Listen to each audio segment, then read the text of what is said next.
Quinn Hughes, in his short NHL career thus far, has established himself as the number one defenseman on the Vancouver Canucks. At only 22 years old, Hughes has already played over 200 NHL games, produced 165 points, and has proven himself as one of the premier offensive defensemen around the NHL. Today, we look at the career of Quinn Hughes, from competing against Cale Makar to becoming overlooked as one of the league's best offensive defensemen. Quinn Hughes was drafted 7th overall in the 2018 NHL Draft and was the first defender off the board after number 1 pick Rasmus Dahlin. Hughes, playing for the University of Michigan, had established himself as an elite offensive prospect, scoring the second most points among defensemen in the Big Ten as a 17-year-old. Returning to the university again next season, Hughes improved upon his totals, this time averaging above a point per game with 33 points, but again placing second in Big Ten defenseman scoring.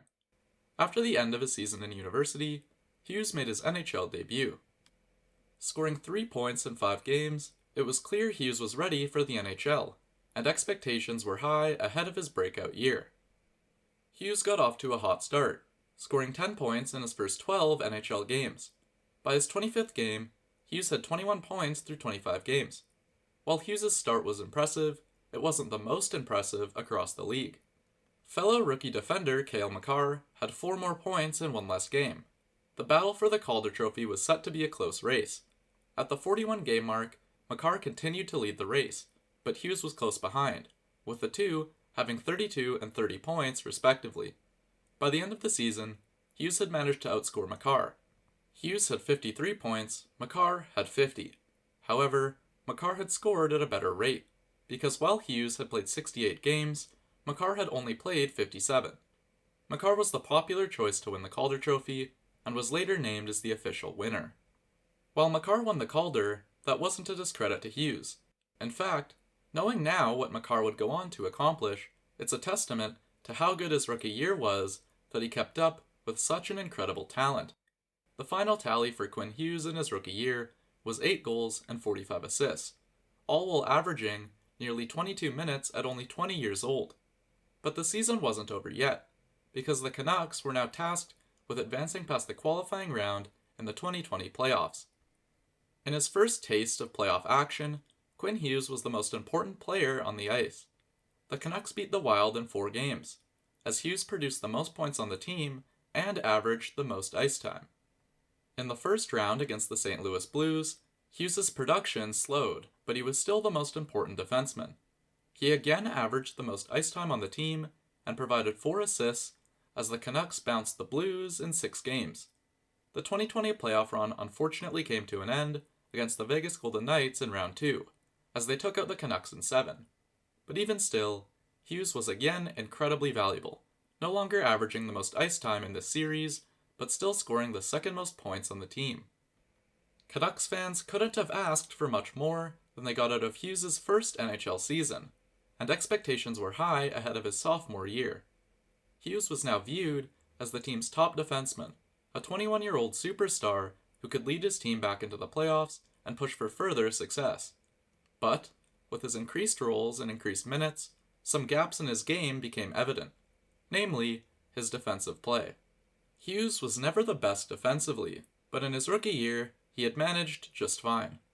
Playing almost entirely as a top-pairing D-man now, though, Hughes was tasked with facing tougher competition.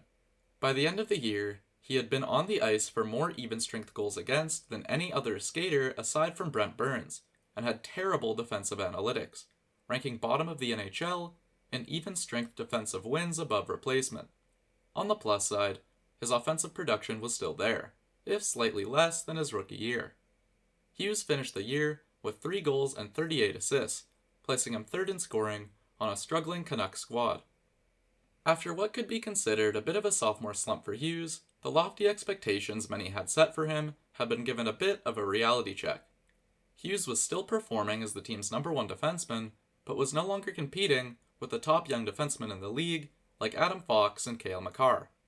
Still, given that Hughes was only going to be 22 years old in 2021-22, one good season will be enough to pull him back into that conversation. The 2021-22 season was a complicated one for the Canucks, as the first 25 games and the last 57 tell a vastly different story. In the first 25, Travis Green was the team's head coach. In those 25, Quinn Hughes was second on the team in scoring, managing 20 points in 24 games. He averaged 24 minutes of ice time a night, nearly 2 full minutes above next closest Oliver-Ekman Larson.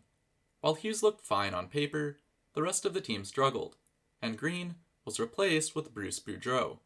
For the rest of the year, the team surged, as players like JT Miller, Brock Besser, and Elias Pettersson enjoyed a huge increase in point production. At the end of the season, Hughes was still second in team scoring, now sharing that honor with Pettersson. Hughes' 68-point total marked his new career high, along with career highs in plus-minus and ice time. Under Boudreau, Hughes produced at a rate of 0.83 points per game, equal to his rate under Green, but with a larger sample size. His defensive play did seem to have improved over the year, as he was only the 89th most scored against player at even strength.